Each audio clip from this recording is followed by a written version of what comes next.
the Auburn Blitz Podcast, your direct source for all Auburn all the time with Brett Pritchard, Faith Richardson, and Randy Lee.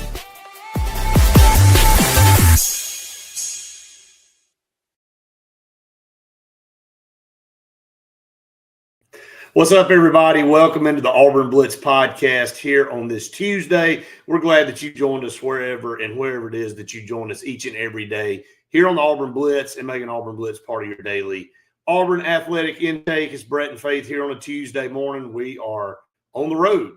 We are filming our On the Road show this morning at Orange Beach High School, the game of the week. So just kind of let you know, no, I did not get new decor and replace all the fish, and Faith did not replace her on the front row sign. This is some nice beachy decor that we have here in the background because we are in Orange Beach, and so it's a good day. It's always a good day to be at the beach. But anyway, we are coming to you, and we are glad again that you've joined us. Faith, a ton to talk about. Coach Freeze met with the media yesterday. This is SEC time, SEC play time, and first thing he comes out and says, obviously, it's good to be 3-0 heading into SEC opener, but we all know now that, and I hate to say it like this, but the real season starts Saturday. Yeah, it does. It's finally time for SEC play for Auburn Tigers, and Oklahoma is going to look a lot different than Ball State, South Alabama, even Baylor. Right. And what is Auburn going to do to prepare for a different team in competition level to come out on Saturday afternoon? Well, I'll start with their defense. The first thing that he talked about, he was asked, gave some open remarks. We'll go back and talk about some of those here in just a minute. But on facing Oklahoma's defense, they've only given up one touchdown this year. He said they're very stingy, very physical. Obviously, last year we had good experience with them. Coach Venables does a great job, and he's got great players. When I watch the tape, I'm looking, to me, at a team that should be in the playoff discussions. They're that talented and that good. Looks like, watching around, I think our league is very, very deep, and I think we're playing one of the better teams this coming up Saturday. Well, according to the polls, they're number 11 in the country. I think if you look at the last couple of years with Oklahoma, it has been tough sledding. Unfortunately, here in the state of Alabama, the only two wins they got in SEC play last year were us and Alabama. When I say us, talking about Auburn, but Auburn and Alabama were their two wins last year. Auburn, we know, had a subpar year, and Alabama didn't make the playoffs for the first time since God knows when. And so that's why they're all up in arms in Tuscaloosa. So, but Oklahoma won 2 conference games, and Brent Venables is on the hot seat. And I know they're ranked 11th, but they're looking at this is really their first true test. They passed the test against Michigan. We talked about that yesterday. Michigan's not very good offensively. They were able to do some things. They didn't really light it up offensively themselves against Michigan, but they know this is the most important game to this date on their schedule. Okay, let's talk about how you just said Coach Venables won 2 SEC games last year and how he's in the hot seat. Right. How, in comparison, is Brent Venables and Hugh Freeze both being in the hot seat, because Auburn's about to go on a 3-game stretch in SEC play against Oklahoma, Texas A&M, and a week off, and then Georgia at home. Who's higher on the hot seat? I think they're identical twins, if you want to know my honest opinion. I'm going to tell you this, too. I think you're going to know a lot more about Auburn after these 3. This is where the rubber meets the road for Auburn.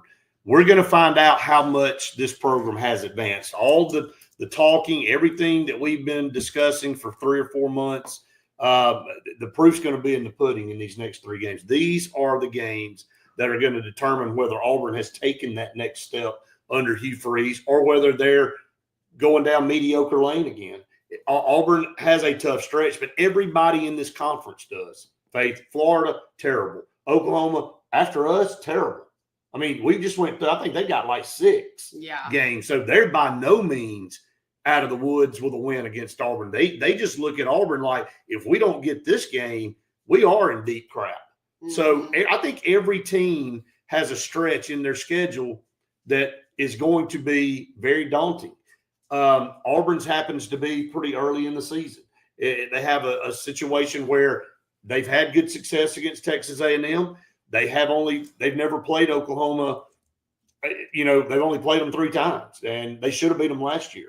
So they do have a little bit of confidence going into that game. This is a different Oklahoma team, and God knows we hadn't beat Georgia since you weren't even born, and I was 16. I just gotten a driver's license. So seriously, not that long, but it feels like it. So, I mean, if Auburn is to become a contender again in this league, they got to win a couple of these games. They got Georgia at home with an off week, but Auburn's got to go split at least Oklahoma and Texas A&M. They got to get one of those games. And you can't go, well, it's on the road and, it's tough to go on the road in this league. Well, no kidding. What do you think people say when they come to Auburn? They've been finding ways to get wins in Jordan Hare. So what do you think Georgia said going to Knoxville Saturday?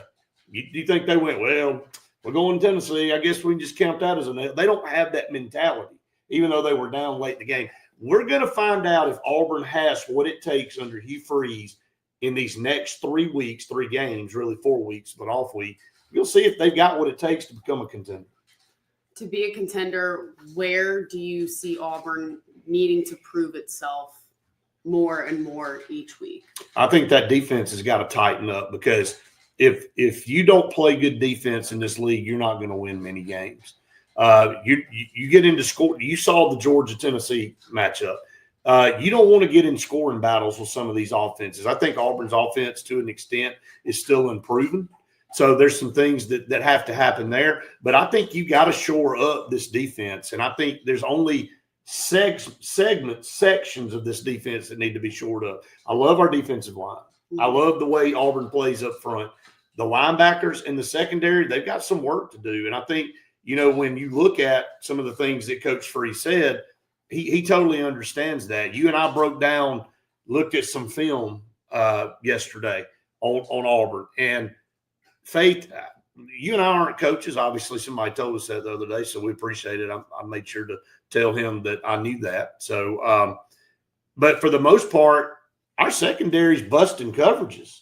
Like when you look, we looked at like 10 or 12 different plays where South Alabama made some really, really good plays, but it really was Auburn helped them out by not being in the position they need to be in. There's some things that need to be shored up in that secondary.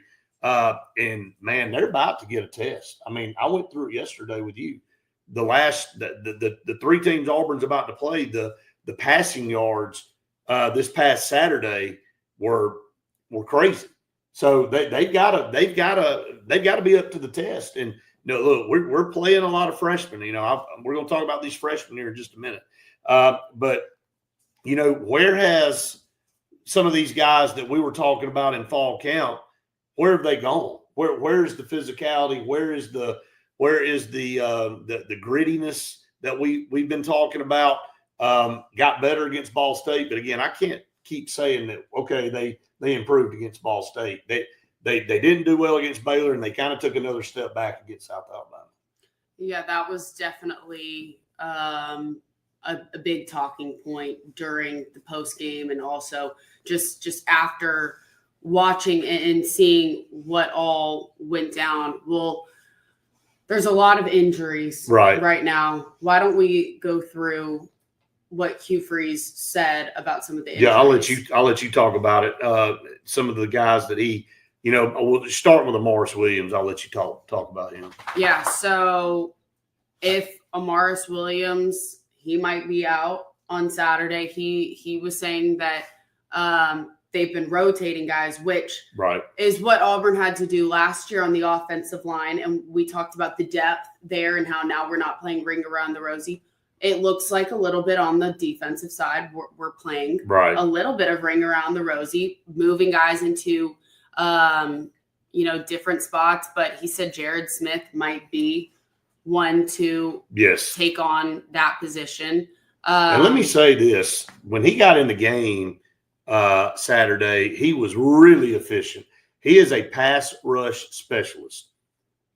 I've been saying this for over a year about Jared Smith, and going back into spring when we were talking about guys, he's undersized weight wise. He's getting bigger, but that guy is long, and he comes from a championship program in Thompson. He knows what it takes. He's got a motor. He's hard to block.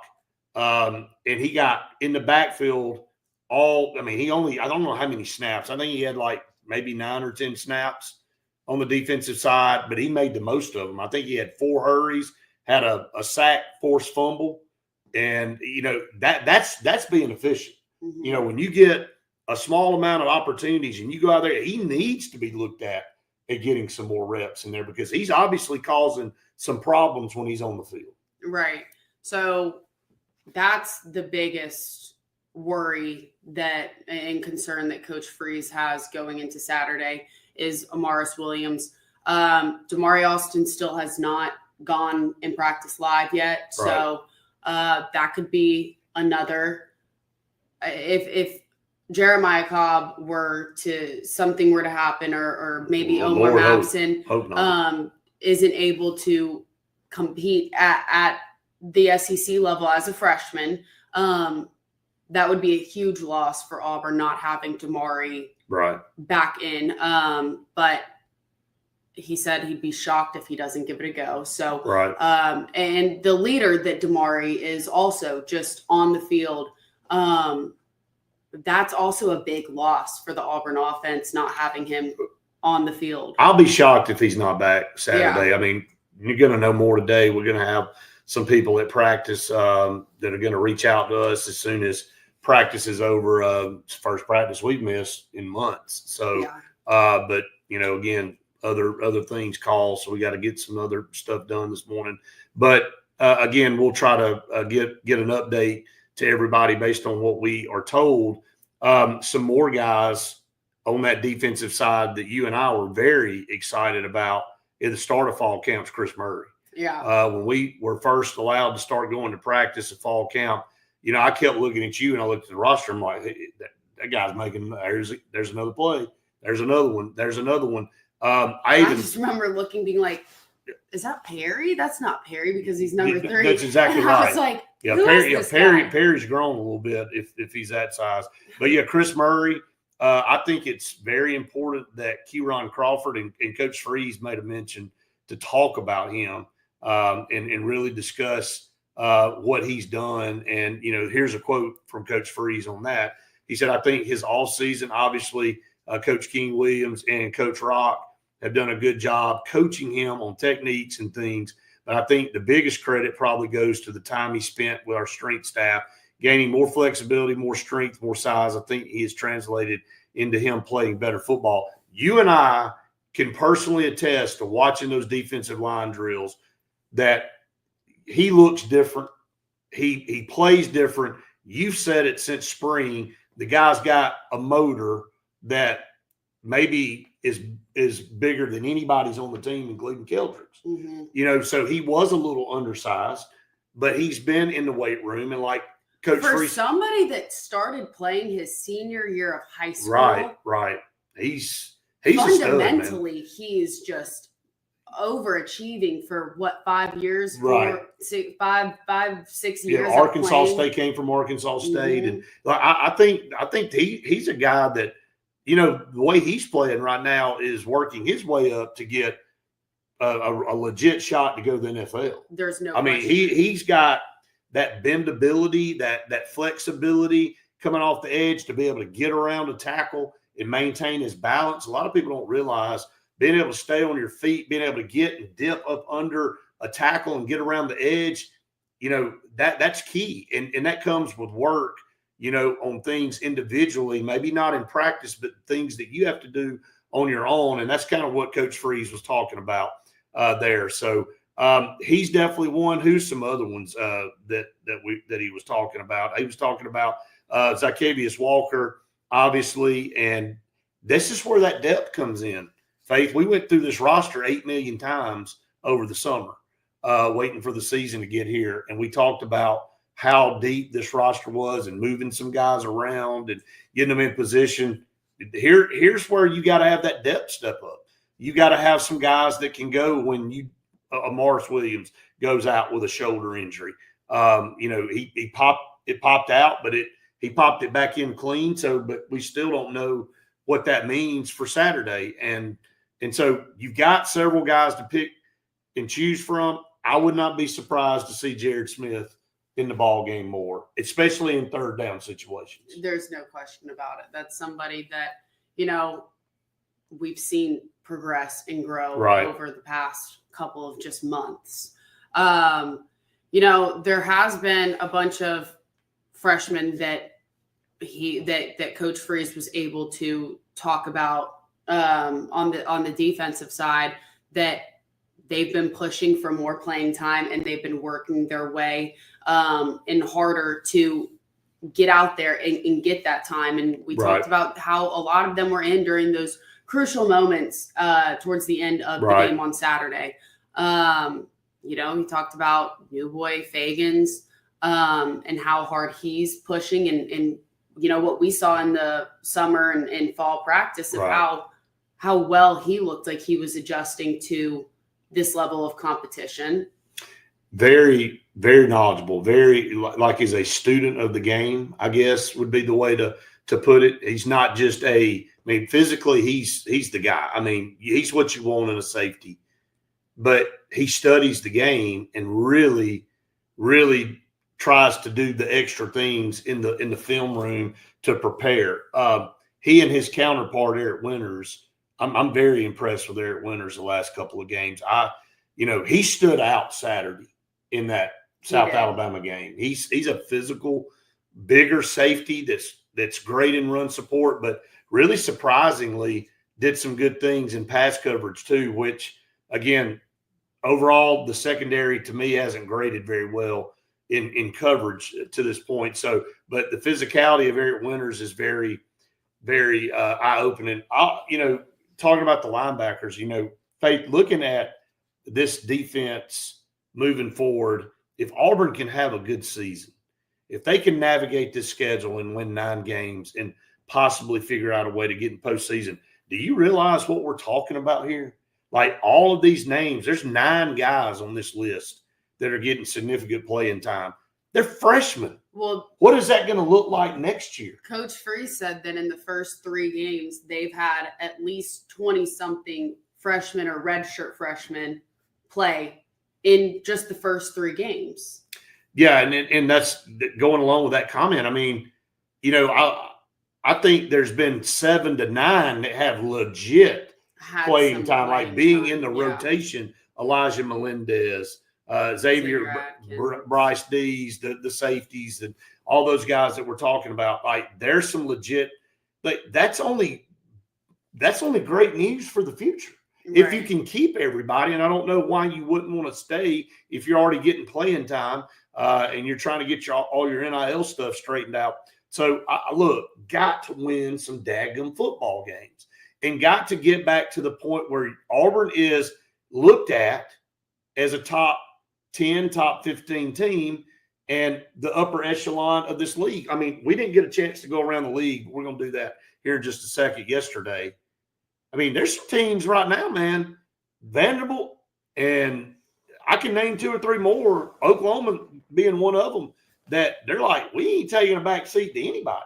Like, we're here and we expect to win. I know South Carolina can lay eggs, and I know Lenore Sellers went out, but when you go over to somebody in a night game and beat them 31-7 with the expectation that South Carolina had this year, like, that's not a fluke. And so let's talk about some of our partners real quick, and then we'll come back. A few more notes from Coach Freeze yesterday, and then we'll get into around the league from last week.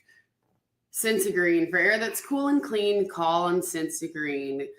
This fall during Dollar Days, call Cincy Green for major discounts on HVAC repairs and installs, plus installation with Professor Greenbacks. Get HVAC smart at cincygreen.com through Thanksgiving with up to $100 off HVAC repairs, $500 off insulation work, and up to $1,500 off a new HVAC system. Sense agreeing with Carrier, turn to the experts. How cool are these coupons? It's pretty cool in here where we are right now. It is. Must be a Carrier unit in here. Scout Program Management, a full construction management firm in Birmingham, Alabama, and they work with all types of businesses and organizations like educational institutions, municipalities, governments, whatever. If you got a major project going on, you need a professional to lead that project. You need somebody that knows what they're doing, that's going to go in there and hold contractors accountable. And we talk about this every single day on this show. I'm telling you, if you have that type of money on the line, you know that you got to have the right people. So Scout Program Management, that's the group. They are the professionals. You're not doing the smart thing if you don't call them. Bunkers in downtown Auburn for this away game against Oklahoma. Everybody needs to be at Bunkers. Pack it out. They've got some more seating in there so you can get a ton more people in there. I mean, Brett, there's so many perks of going to Bunkers, not just the food, but they're going to have a million different games on throughout the day. And, you know, if you want to go play on the golf simulator bays, go over there. They've got 27 different sports, but there's limited golf simulator bays. So you got to get there early and reserve them and just hang out there the whole day. I mean, such a cool place to go. And the footage that we had from this past weekend, place was packed. And I mean, look, if you and I were on the road Saturday, that's where we'd be. Yeah. I can tell you that for sure. I want to talk about the deep ball. That was asked yesterday, and you and I have been saying this for how long? We're not seeing maybe shots down the field. We got some dynamic receivers. When is this coming? We're about to go into game 4. This is what Coach Free said. I'd like to throw it deep more. I think those deep passes that are completed are really good. The ones that are incomplete are not so good. I think we've got the threats to throw it deep, and hopefully we can be a little more aggressive and more consistent in throwing it down the field. I don't know that comment really tells you much. When he says that they've got the threats to throw it down the field, Right. You look at who you have. You've got Cam Coleman. You've got Malcolm Simmons. You've got these guys who can make those passes and who can run those routes. They ain't seen it yet. Right. But, I mean, we have seen it in the past. No, I'm talking about this year. I think that's what everybody's talking about. Yes, Yeah, yes. Right. And if you saw it with Peyton Thorne, I would think you would see it with Jackson Arnold. Yeah, and you've got to start taking the top off these defenses. I'm just telling you, you've got to at least make them honor that you can throw it deep. If you're not going to show them that, then they're not going to. I mean, I don't know. Maybe Auburn's been waiting and holding back to this point and saying, "Look, we've played it close to the vest. We've been able to do what we needed to do in these first 3 games to get a win without showing too much." I told you this yesterday. There's no holding back now. There should be nothing that you hold back going into this football game, because this is the most important game on the schedule, because it's the next one. Mm-hmm. It's the most important game on the schedule because it's the next one. And you know how much confidence this team would get going on the road, beating a number 11 team in their place, which you told me on the way down here is they got the best home record since when? 2015? 2005. I mean, the third best home record since 2005. Still a hard place to go in and win. You saw what happened to Alabama in that place last year with Jackson Arnold quarterbacking, by the way, which is a good segue into this. He was asked about returning to Oklahoma, Faith. What did he have to say about that? Yeah, he's had personal experience, obviously. And, you know, Coach Freeze was saying that he's had to go back to a place where he's enjoyed coaching. He's won some games, had to go back and take another team into play. And he knows that it's going to be the same for Jackson Arnold, thinking it's a challenge. But the same thing he said in the post-game presser is you blocking out the noise by just either not being on social media or literally just doing everything that you can and that you can control. Is Jackson Arnold really not on social media? He said he would. I think I thought he kind of winked, but I think his girlfriend is the one that posts him because I see her a lot. Shout out Skylar. Okay. But she posts him a lot, and I think that's maybe where. Okay, because I thought he winked when he said that. Yeah, so. I did too. But I don't think Coach Freeze is on social media at all. I don't think he is either. Somebody's posting on his account. He said it's his daughter. Okay. Yeah. He said. Yeah. Last year at least, which I believe she probably still is. Probably. But you know, and talking about how mentally strong he is and how resilient he is, and you know, Jackson, he doesn't have a negative tie to Oklahoma like that. I think he's somebody that's a lot stronger than, you know, maybe what people think about going back to where you used to play. You've got experience there. This is more fan stuff. Yeah. This is fan junk. I mean, of getting in your head and doing all that. Yeah, when he shows back up, he spent 2 years there. There's going to be some memories, but he's got a job to do, and you know he's going to be focused and driven to try to come back in there and show, hey, I've rebounded and I'm doing what I need to do. Think about if Robbie Ashford were to come back to Jordan Hare and play there. He'd still be terrible. Just like he was at Wake. That kid, I'm telling you, man. I'm just saying, but if he were to come back, I'm right. sure everybody would have the same conversations of, you know, whatever. I don't think Auburn would talk about being too excited or nervous or anticipation to have him back.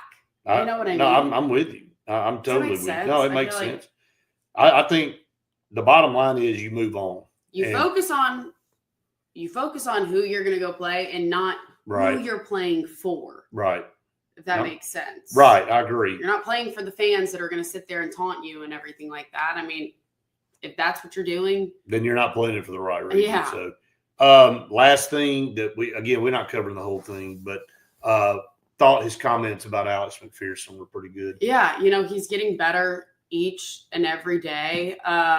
You know, he seems like in his last treatment, he's getting help with him eating better, his nutrition, which is helping him gain more strength ultimately. And, you know, he said that he's apprehensive to say that it's going to get better every single week, but you hope that that's the case. And truthfully, you see him go in at these different field goals, and sometimes it goes back a couple yards each time. And it looks like his personality kind of looks like it's back when you see him on the sidelines, and you know he's talking to Connor Gibbs and all these other guys' towns. He's laughing. He doesn't seem like which he could totally not feel good and just be having that personality. But you would think that would play maybe a little bit into it if he wasn't feeling well, that he wouldn't be as energetic and as excited. But no, I agree. That's good. And you know, and I hate it that he had that little bit of a setback right before the season started because things were going really well. And then, but again, this is something he's going to have to battle, and he knows that, and he lives with it. And, you know, my hat's off, man. You know, good Lord. Most people wouldn't even be thinking about playing football with his condition, but he's fighting through it. And not only is he fighting through it, he's doing a pretty doggone good job. So yeah, he's definitely resilient in everything he's been doing. Very. All right, let's talk about around the league. And before we do that, let's talk about a few of our partners before we do that, because I'm impressed by some of these teams. I'm just going to be honest. I know it's early in the season, but still very, very impressed. All I'm going to say about Old Number One Customs is they are the place to go for your remodel of kitchens, bathrooms, bedrooms. If you got an outdoor living space, they're the place to go. Go check them out on, we always throw the phone number out there, but go check them out online, on the internet, on Instagram. I'm going to have some. The internet. The internet. Yeah. Check them out on the internet. I'm going to have some pictures and video for everybody coming up soon. I got a really good updated picture this morning. Unbelievable. Just a awesome.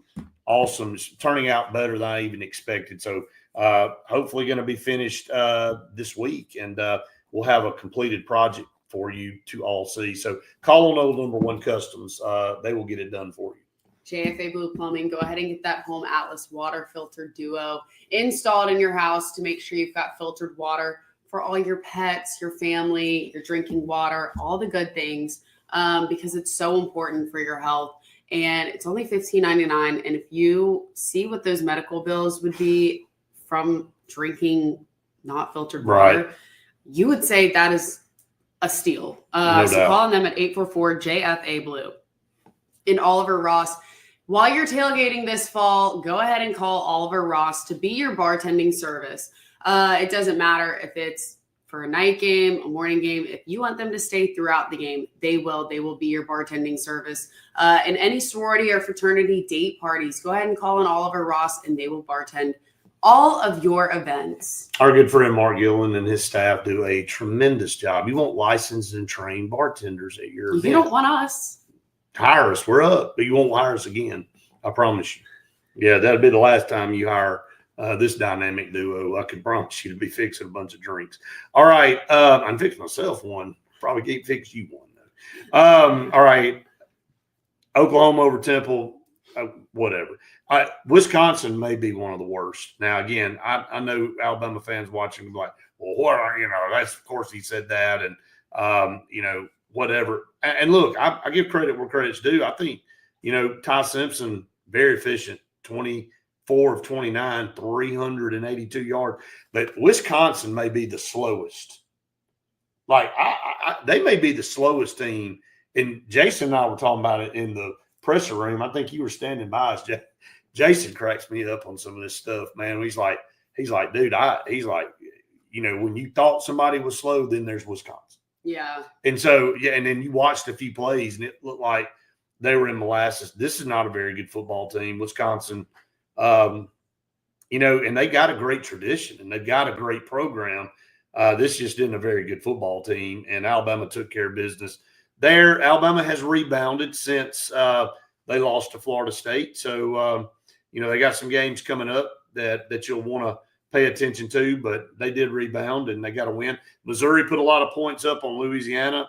You're not going to know a lot about that. I thought this was a statement game for Georgia. Like, I thought Tennessee was ready to win this game, and they should have won it in regulation. And then you keep running plays, and then you get a daggum penalty, and it backs it up 5 yards, and you got to kick a field goal, and then you miss it.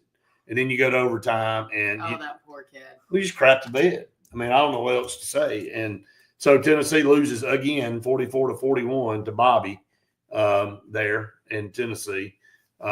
If you know what I'm talking about, the cartoon. So terrible loss for Tennessee. Big win for Georgia with what they've got coming up. I'm telling you, maybe the most disappointing team right now in the league with Arch Manning in Texas. They beat UTEP 27-10. This does not look good right now. 11 of 25 passing for 114 yards and a pick and a touchdown. That's embarrassing. Like, what is going on? Is Steve Sarkisian in denial mode that there's something wrong with Arch Manning right now? He kind of popped off in the press conference last week. He's like, who told you he had an arm problem? He's like, my God. The guy said, I can see that he's in pain. He's like, did he tell you he's in pain? I'm like, some of these coaches they're so condescending. And look, if he's trying to hide something, he's trying to hide it. But that looked like a guy trying to cover up for somebody that, this is not – he's thrown 6 touchdowns, 3 interceptions. He is – what is he right now? 47 of 85 for 53%. It's just not very good. Now, this is not what Paul Feinbaum and everybody else who was ready to crown him the next coming and to be called the best player in college football since Tim Tebow. And he went out and he threw for 114 yards against UTEP, the Miners. This isn't some powerhouse. So Texas, I think Texas might be in a little bit of trouble. We'll see. Let's look at their schedule. Who do they have coming up? Boy, they got another powerhouse in 0-3 Sam Houston State. So Arch may get to 200 yards passing in that game. They've played San Jose State, UTEP, about to play Sam Houston, and the only team they played worth of darns, Ohio State, and they scored 7 points. So they got Florida coming up after that. So who in the world knows what kind of disastrous game that's going to be, though. Yeah. That may be the battle of who can't score. Oh, jeez. So then they got Oklahoma, and then they got to go to – I mean, they don't have a daunting schedule, but that Vanderbilt game looks a little bit rough now. Yeah, after Vanderbilt, South Carolina. And then they've got Georgia right after that. They got 3 or 4 games on here that could be a problem. You could be looking at a Texas team that could lose 5 games this year. Boy, you talk about the disappointment of the season. That would be Mississippi State over Alcorn State, 63-0. No problem there. Mississippi State finally got to beat up on somebody like most people beat up on them. So I know they were excited about that. Ole Miss squeaked one out against Arkansas. Oh, my gosh. And so I know you just had a great weekend all the way around, didn't you? I was just sitting there watching the game on were we watching it at the game? Part of it was during the game? No, that's your Oh, yeah. parents. Oh, yeah. Gosh, that morning game really threw my whole it was just everything was off. So yeah, but that game, oh my gosh.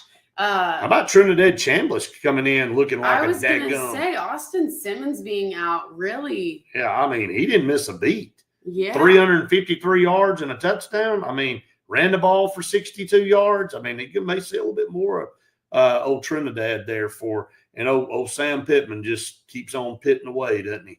Finding a way to lose at Arkansas. That is the most I know they beat us last year, but that is just, and they've got a pretty good quarterback. Now, I'm telling you, when you look at Arkansas, they've got a guy that can get it done in Taylor Green. I like Taylor Green. I mean, he threw for 305 yards, but man, their defense is terrible. I mean, they're just we would have beaten them easily if we had turned the ball over 5 times last year. I mean. All right, moving on. We're going to finish up here. LSU. I went back and watched that press conference again just to laugh yesterday. I mean, the guy didn't get it out of his mouth, and he's like, just stop. Are you really asking that question right now? I'm like, dude, what is your problem? Yeah, I mean, let me ask you if you think this is impressive. LSU rushing the football, 22 carries for a combined 102 yards, and Garrett Nuss and Durham had 93. But I mean, against a Florida team, it's not very good. So they ask about 51 of that 102 came on one play. So the guy was warranted in asking, are you worried about his freaking offense being subpar against a Florida team? It's not very good, and at home at night, and he got real defensive about it. So I'm gonna leave it alone. I'm tired of talking about it. Go watch if you want some comedy. Go. I'm gonna go back and watch it here when we log off. I'll have it already pulled up just to laugh again. So thank you. I want to watch that again. Texas A&M Notre Dame. What a shootout! Wow. Notre Dame 0-2. Big win for Mike Elko in the Aggies. I'm impressed with that. I'm impressed with A&M and being able to go on the road. Marcel Reed scares the hell out of me all the time. I think Taylor Green's as good as Marcel Reed, but Marcel Reed plays on a better team. So Marcel Reed was courted in the transfer portal, decided to stay at A&M. It may work out. Moss had 81 yards rushing. They were very balanced for a team that had to go on the road. And Notre Dame's 0-2 now. So Notre Dame's on the cusp of not making the playoffs. So right out of the gate, just a tough deal. And the Vanderbilt Commodores, 31-7 over South Carolina. What in the world happened to the Gamecocks? Lenore Sellers went out, but Diego Pavia just keeps – there's some kind of aura around him. Oh, my gosh. Don't even. I mean, there's something that just goes on, man. That guy – he just figures out ways. But look how many people ran the football for them. 37 rush attempts, 146 yards. What is that? 3, 6, 9 guys running the football for Vanderbilt. To have 146 yards for their rushing yards. Well, South Carolina, oh gosh. Well, let me tell you this. I'm about to set up something for you. They're about to play. Now, they lost to this team last year, which is embarrassing. They lost to Georgia State last year. They ain't losing this year. Then they got Utah State. They're about to win both of those. They're going to be 5-0 going into Alabama. If they go to Tuscaloosa and they beat them again, DeBoer may be gone immediately. There's going to be a statue of Diego Pavia at Vanderbilt if that's the case. And then that makes me worry about what we'll have in a few weeks after that. But I'm telling you, we had the Vanderbilt guy from Locked On our show in the preseason, and he was going through this schedule. And, of course, Charleston Southern sucks. Virginia Tech is terrible. So they haven't played him. But that was a true test. He said if Vanderbilt can go on the road and beat South Carolina, he thinks they'll be undefeated going into Alabama. And he's right. They have done that. And not only did they beat South Carolina, they beat their brains out. And so they've got 2 games. Now, that is the most Vanderbilt thing in the world to crap the bed against Georgia State like they did last year. Yeah, probably. So, anytime you get ready to build Vanderbilt up, they'll come back and show why they're Vanderbilt. But, man, you look at this stretch. Now, they get a rough stretch after this. Alabama, LSU, Missouri, Texas, and Auburn. And then Tennessee. I don't even count Kentucky. They're terrible. But, Vanderbilt to this point, getting it done. And, of course, Kentucky in a shootout with freaking Eastern Michigan. They're terrible. 48-23. By the way, for everybody wondering, Zach Calzada ranks last in quarterback power rankings in the league, just by the way. I'm so glad you said that. I just wanted to make sure everybody knew that. And he didn't even play in the Eastern Michigan game. So, is his shoulder hurt? I guess, and probably, or his feelings. So, anyway, they're 2-1. Eastern Michigan is 0-3, and you gave up 23 points to them, so you're not very good. So, all right, that's around the league. And again, I'm impressed. Vanderbilt, I would say, as much as it pains me to say it, Georgia, Texas A&M look pretty good, and Oklahoma. Those are 4 teams. Texas does not look good. Alabama, I still don't think we know. I don't think we know about us. South Carolina, I'd be grading them as a D- or F for the season right now after that whipping they took from Vanderbilt. I don't care if you lose to Vanderbilt. When you get blown out at home, that's a problem. Yeah. So you're not very good. But, all right, we're going to shut up and get out of here. We got a lot to do this morning. Again, we appreciate all of you that tune us in each and every day. Go out and subscribe to our YouTube channel. If you have not done so, hit that like button. It helps us out tremendously. Faith, I'm going to let you send us out. Hope everybody has the best day ever. Always be nice to people, and we will